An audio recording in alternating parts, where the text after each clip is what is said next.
Hi guys, Joe here with Thankilo Inc. and I've got the next card overview for Phytora. Today we'll be going over the berries.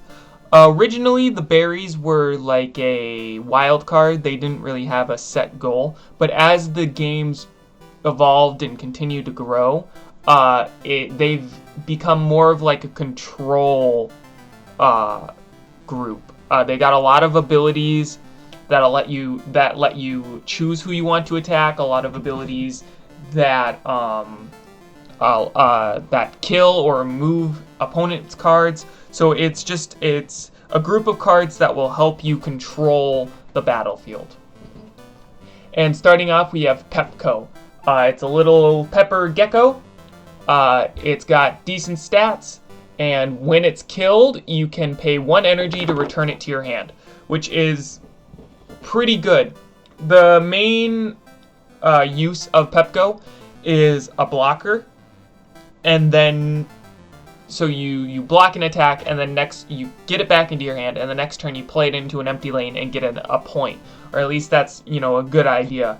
Then we have Cherry Spark. Cherry Spark's changed a lot. It used to deal damage to a row, it used to just kill the plant that killed it, then it did damage to a row or a lane. Now when it dies, you can pay 2 energy to kill all plants in the lane, including yours, except Silver Boost plants. So Cherry Spark is a good way to clear out a lane as long as there isn't a Silver Boost. And the reason why it doesn't work on Silver Boost is simply because it would be too good of a removal card. So a lot of the removal cards have a specification where it won't work, or they only work on a specific type of card. I think the only removal card that doesn't do that is Snapworm, and Snapworm is a Silver Boost, so it's one of the better cards. Or no, I think Snapworm only works on Silver Boost anyways. I don't remember. Cherry Spark has very high attack and very weak health, so it's gonna die really easily. You might be able to kill something, get a point, but yeah. Then we have Razz Spider. Very weak stats, but it has a very useful ability. When played, you get to remove an equip card from a plant. Although you have to remove an equip card. So if one of your if you are the only player to have an equip card on the field, you would have to remove one that you played yourself, if that makes sense. So it's usually a benefit, but it can be a hindrance. But Razz Spider, very good removal card, and it's even got a Silver Boost, Silver Razz Spider. When Silver Razz Spider is played, all equip cards are removed, and it has a very useful ability. First of all, you can only have 1 Razz Spider in your deck, or well, side deck, and if you equip anything to Razz Spider, you get 2 points. So I've tried to make a strategy where I use Razz Spider as a finisher. I never succeeded, but I could definitely see Razz Spider being a very good finisher, a finishing move, because you can just get free points for a very easy way. That's why it's limited to only 1 copy, and it's once per game too. So, but yeah, I also really like how Silver Razz Spider turned out. It's just extraordinarily crazy, and the reason why it's got its like little xenomorph tail is because I finished the design and then forgot to include the silver band or ring or whatever you want to call it. So I had to think, well, where could I add it? And then I added the tail, gave the end of the tail a nice spike and like another group of the berries. But yeah, I love Razz Spider. I also love Strawberry. I think the berry cards are, honest to God, my favorite of all the types. They just have so many good hitters in terms of design. Strawberry, I love Strawberry. It's got a lot of text, but it's pretty easy. It's got pretty terrible stats though, but its benefit is that while on the back line, this plant can attack any enemy zone, but this plant can't make direct attacks. Strawberry also ignores defense and must attack when possible.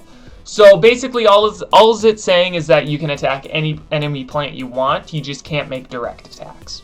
and you have to, it ignores defense, and you're forced to attack even if you didn't want to per se.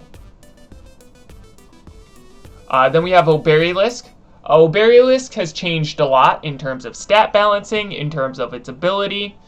Oberry has never had attack. That's always been its thing. But I've always struggled in figuring out how much defense, how much health. Right now it's in a pretty good spot. Pretty low defense, but a huge amount of health. And its ability right now is super good. It gives the Fertilize action 3 energy. When you use the Fertilize action, you get 3 energy instead of 2. Huge. You can ramp up so hard with this. It's fantastic. Now, obviously, it doesn't stack because it just says it gives 3. It doesn't say add 1 or whatever. So you can't stack with other Oberry, but it's such a good ramp card. If you're running a ramp deck, you want to include an Oberry because that's how good of a card it is. Then we have Crichi. It's based off of Lychee, and it's like a little baby.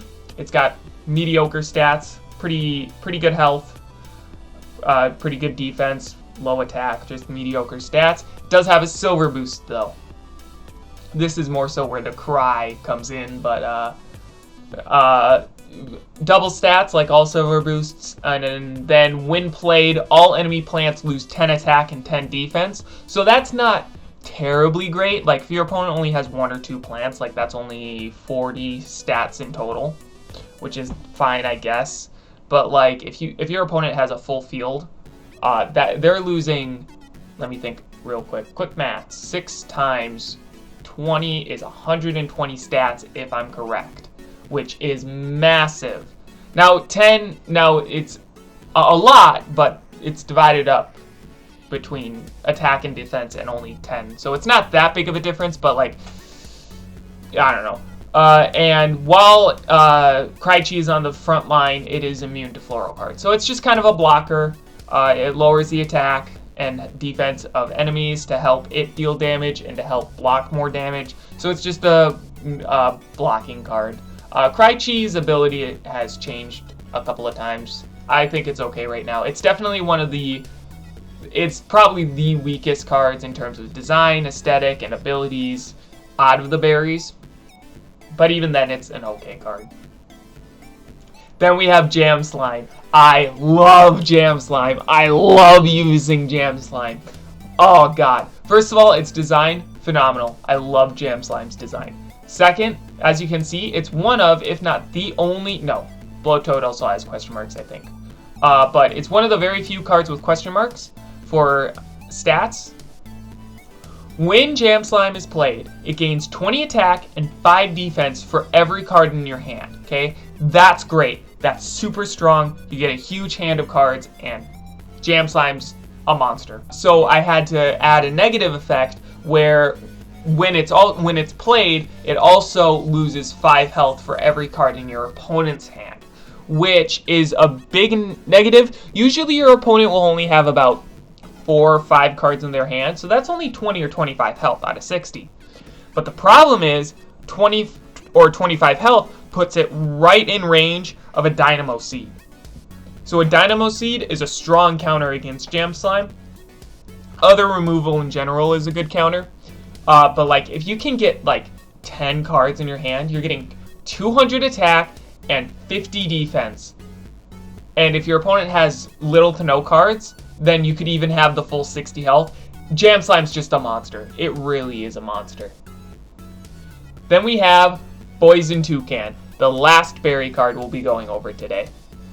Poison Toucan is basically a stronger version of Fruitdactyl. It's got better stats, though it has no defense. It basically got the exact same ability. While on the front line, Poison Toucan can make direct attacks even if there's an enemy plant in the same lane. The difference is that Poison Toucan gets you 2 points instead of just 1. So Fruitdactyl is cheaper. It's a little weaker, so you never want, or it's a lot weaker, so you never want to attack with it, attack another enemy plant.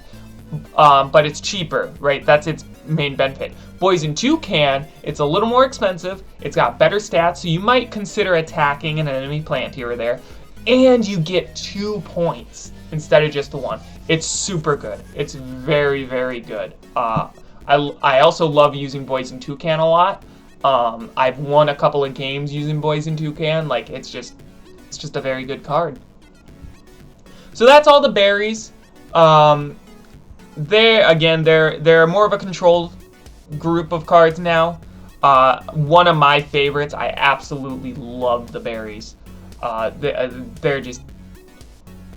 They just have so many of my favorite cards. I usually find myself running a berry deck, or either a berry deck or a root flower ramp deck. And usually when I'm running a root flower ramp deck, I'll have a few berry cards for Oberry and a few other things. But yeah, berry cards, just a good set of cards to have in any deck. But yeah, that's all I gotta say. I hope you guys enjoyed. I'll see you next time with the probably final video. Probably the final overview going over all the spells. Now I might divide that up into 3 videos though, but we'll see. Bye-bye.